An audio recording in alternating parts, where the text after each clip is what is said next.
Alors, petite news concernant Vettel qui se dit choqué qu'on ait pu croire que son talent a été évaporé. Bon, alors de là à dire qu'il a été évaporé, non, mais il faut reconnaître qu'il y avait quand même une petite baisse de forme pour Vettel.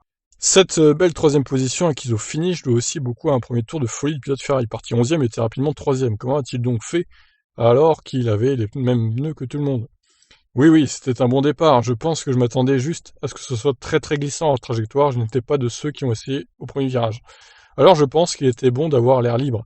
Après, devant nous, j'en ai profité au début de course. Vettel a ensuite paru du mal à se mettre dans le rythme du train intermédiaire qu'il avait pu chausser après un arrêt raté de Ferrari, 5 secondes. Ouais, les arrêts au stand de Ferrari, ça reste une catastrophe quand même. Je pense qu'il nous a fallu un peu trop de temps pour nous mettre dans le rythme. J'ai perdu quelques positions, mais plus tard, j'ai rattrapé le retard.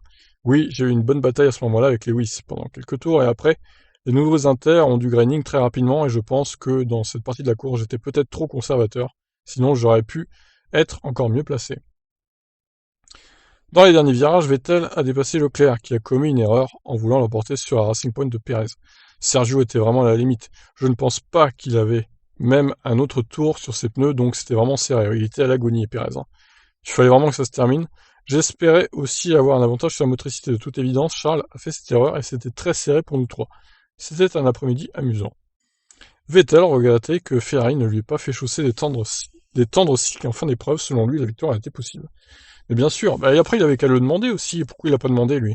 Je repense encore à tout ça et je me dis que j'aurais peut-être dû oser mettre des pneus secs, parce que la piste, à un moment donné, était en quelque sorte sèche et encore humide à d'autres endroits, mais elle était stable et les pneus que nous avions, les intermédiaires, les pneus de Sergio, nos pneus, je pense qu'ils étaient tous assez usés jusqu'à la corde, même les pneus de Lewis, et surtout les pneus de Lewis, oui, un peu comme des slicks, et donc dans ces cas-là, des vrais slicks devraient être plus rapides. Je sais pas, franchement, tout le monde s'est posé la question, est-ce qu'il fallait mettre des slicks ou pas? Ça aurait pu se tenter, je pense qu'un mec comme Bottas qui était dernier, il aurait pu le tenter. Hein. Nous n'avons pas osé le faire, nous avons obtenu un podium, nous n'aurions pas pu en tirer plus de cette course. Ce week-end, je pense que les conditions ont fait la plus grande différence. Tout d'abord la piste glissante, ensuite les conditions humides, mais oui, je suis impatient d'essayer de faire sortir tout ce qu'il y a à faire dans les dernières courses pour finir le plus haut possible pour moi et pour l'équipe. Un podium après une année si difficile, Vettel a-t-il vécu une rédemption ce dimanche à Istanbul? Eh bien, l'année a été difficile. Je pense que la qualification a été le talon d'Achille cette année. Et les courses ont évidemment été largement définies par le fait d'être coincé dans le peloton. Je pense que cela fait un moment que je cours dans le milieu de la grille. C'était très très serré.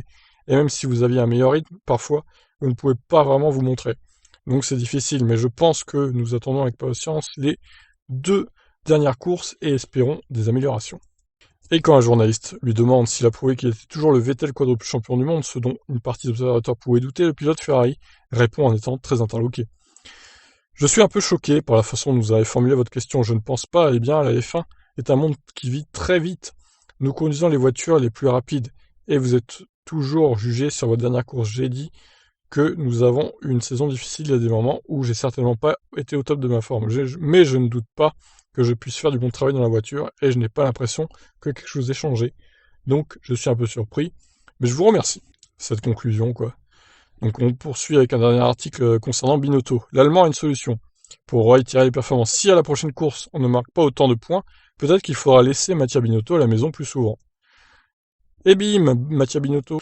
Je plaisante, bien évidemment, je ne crois pas à ce genre de choses, même si les gens me savent un peu superstitieux. Nous avons tellement de personnes qui opèrent dans tellement de domaines différents lors d'un week-end de course. C'est cela qui définit comment se passe un Grand Prix. Nous avons probablement signé en Turquie notre meilleur résultat d'ensemble de la saison et Mattia n'était pas là.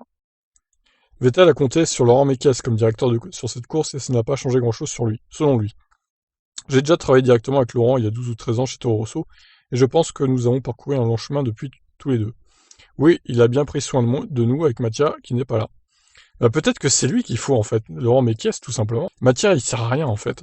C'est un gars capable et comme je l'ai déjà dit, ce résultat n'est pas seulement dû à lui ou à Mathia, au final, c'est un effort d'équipe. Ouais, mais peut-être que Mekies il gère mieux ses hommes que le fait Binotto.